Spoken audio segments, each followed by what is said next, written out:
출애굽기 4장 18절에서 23절 하나님 말씀 전하겠습니다. 이제 모세는 하나님의 부르심에 순종하여 떠납니다. 떠나기 위해서는 이별해야 하고 지금까지 지낸 곳을 정리해야 합니다.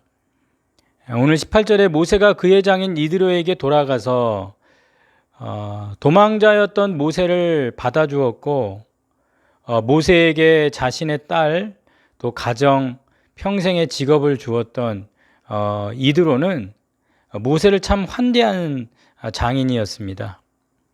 따뜻한 울타리를 제공했던 고마운 사람에게 모세가 그 장인 이드로에게 떠난다고 말하는 것은 쉬운 일이 아닐 것입니다. 그래서 오늘 본문에 이렇게 보면 모세는 이렇게 전부를 말하지 않고 그 일부만을 말하는 것을 봅니다. 18절 계속해서 보면 내가 애굽에 있는 내 형제들에게 돌아가서 그들이 아직 살아있는지 알아보려 하오니 나로 가게 하소서. 이렇게 전부가 아닌 일부만을 말하는 모세에게 이드로는 평안히 가라 이렇게 말합니다. 그 이드로의 그 관대함을 알 수가 있습니다. 모세가 떠난다고 할 때 그 이드로에게 있어 굉장히 손실이 있지 않겠습니까? 그 당시 남자의 한 사람의 노동력이란 게 굉장히 중요하고 또 한 가장의 가장인데 이드로 입장에서 그게 작은 손실이 아닙니다. 예를 들어 그 야곱도 똑같이 그 장인 라반의 집을 떠날 때 거의 도망치듯 나왔고 거기다 라반은 뒤쫓아갑니다. 하나님이 밤중에 그 라반에게 나타나서 그 막아주실 정도로 이거는 쉬운 문제는 아닙니다. 그럼에도 이드로는 관대하게 평안히 가라 이 사명자를 축복하며 보내고 있고 또 이드로는 나중에 계속해서 모세를 도와주는 사람으로 또 출애굽기 18장에 등장합니다. 하나님은 도망치듯 애굽을 떠난 모세를 이 미디안 광야에서 이드로의 가정을 준비해 놓으셨습니다. 하나님은 이 세상 어디에 어느 곳이든지 간에 이렇게 이드로와 같은 사람을 준비해 놓으십니다. 우리는 이 사실을 믿어야 됩니다. 떠나야 되고 어딘가를 가야 되고 또 새로운 환경에 두려운 자가 있다면 어디에 가든지 이드로를 준비해 놓은 하나님을 신뢰하고 믿으시길 축복합니다. 또 믿는 우리는 이드로처럼 나그네를 환대하고 사명자에게 관대하고 자신이 도울 수 있을 때 발벗고 나서서 돕는 그런 이드로와 같은 사람들이 되시기를 소망합니다. 하나님은 이제 모세에게 다시 말씀합니다. 19절에 애굽으로 돌아가라 내 목숨을 노리던 자가 죽었느니라. 이 목숨을 노리던 자라는 표현에서 떠올리게 하는 장면은 그 예수님의 아기 예수님의 목숨을 노렸던 그 헤롯을 생각나게 합니다. 그래서 오늘 본문은 마태복음 2장 19절에서 20절과 매우 표현이 유사합니다. 하나님의 뜻을 방해하는 세상의 권력자들, 그 당시 최고의 권력 헤롯이나 바로 그들이 절대 손댈 수 없습니다. 하나님은 피할 길을 예비하시고 반드시 하나님의 뜻을 이루십니다. 이렇게 하나님은 전체 모든 진행 상황들을 자신이 통제하고 있음을 우리에게 알려주십니다. 오늘 본문에도 모세에게 하나하나 이제 알려주십니다. 모세와 자주 만나십니다. 바로와의 만남을 앞두고 모세에게 일어날 그 긴박한 대결을 기다리고 있는 상황에서 모세에게 도움이 되는 어떤 하나님의 뜻을 미리 알려주십니다. 오늘 21절부터 보면 그 짧은 대화 속에 중요한 주제들이 하나님이 미리 예고해 주십니다.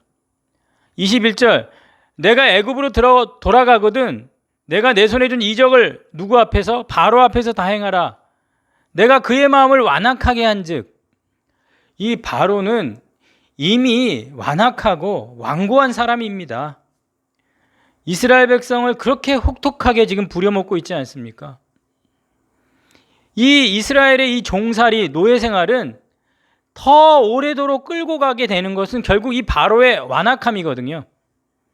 이러한 바로의 완악함에 대해서 하나님은 22절, 23절에 반복해서 말하는 게 뭡니까? 바로 너가 괴롭히는 그 이스라엘 백성은 내 아들이고 내 장자다. 그러니까 보내라.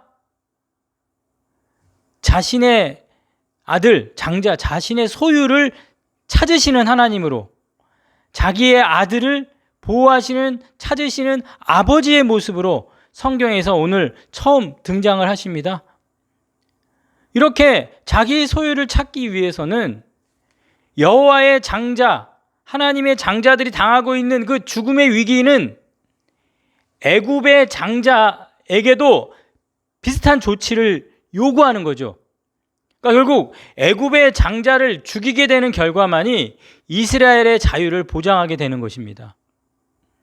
성경에 동해 보복법, 눈에는 눈, 이에는 이. 바로 너가 나의 장자를 생명을 마시고 있느냐? 그러면 너는 너의 장자를 잃으리라. 동해 보복법. 하나님의 이 대응은 바로의 완악함에 대한 완악함의 대응입니다. 그래서 오늘 성경에 보면은 내가 바로의 마음을 완악하게 한즉 그렇게 하죠. 그러니까 바로의 완악함에 대한 하나님의 반응은 그의 완악함을 더하게 함을 통해 결국은 이스라엘의 장자를 자유케 하기 위해 애굽의 장자를 죽이시는 하나님의 반응을 미리 모세에게 알려주고 있습니다. 이렇게 자기 소유를 찾으시는 하나님의 목적은 나를 섬기게 하라. 나를 섬기게. 23절에 아바드, 예배하다, 섬기다. 그러니까 예배가 목적입니다. 바로가 거절하는 것은 이 목적을 방해하는 것이거든요. 장자의 자유와 그 생명을 통해 그들이 예배하고 하나님을 섬겨야 되는 그런 하나님의 목적을 이루어 나가기 위한 이 영적인 싸움에서 계속해서 대립을 하게 되는 그 가장 근본적인 이유는 이스라엘은 바로의 종이 아닙니다.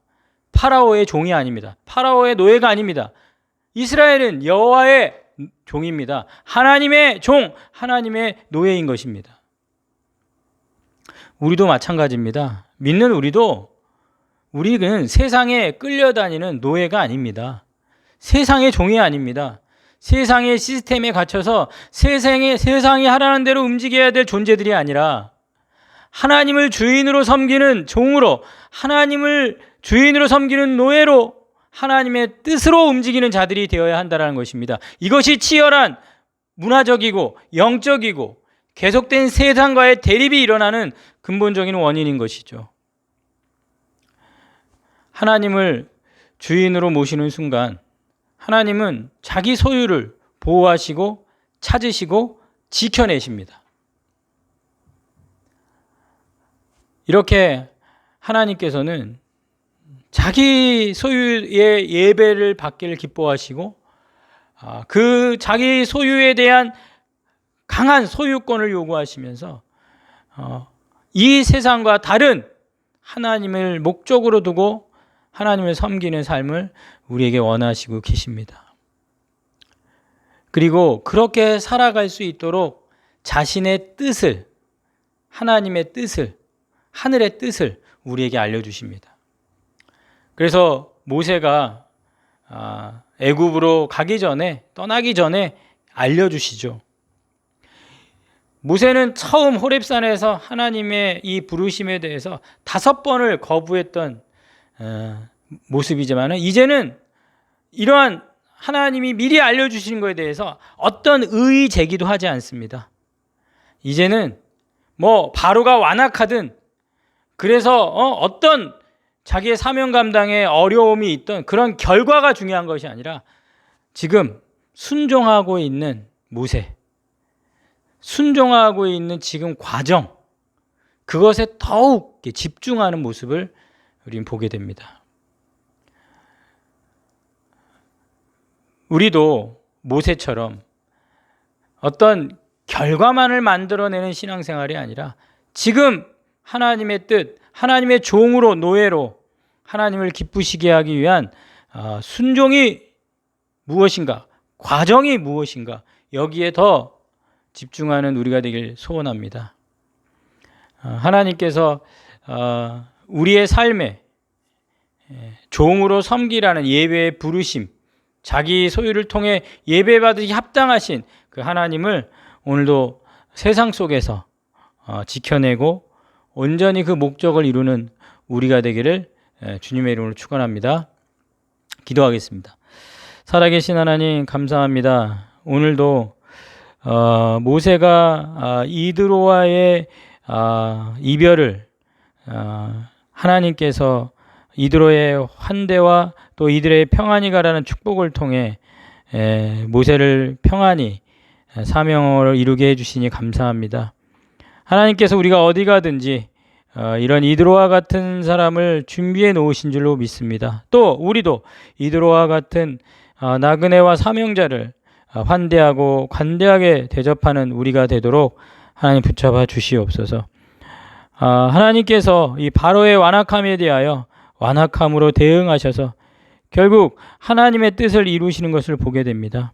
우리의 굳은 마음, 완악한 마음을 녹여주시고 나를 섬기라, 하나님의 종된 자로서 세상의 종이 아니라 하나님의 종으로 살기 원합니다. 하나님을 예배하고 하나님을 섬기길 원합니다. 오늘도 세상이 시키는 것이 아니라 하나님의 뜻을, 하나님의 명령에 순종하는 오늘 하루 되도록 우리를 붙잡아 주시옵소서.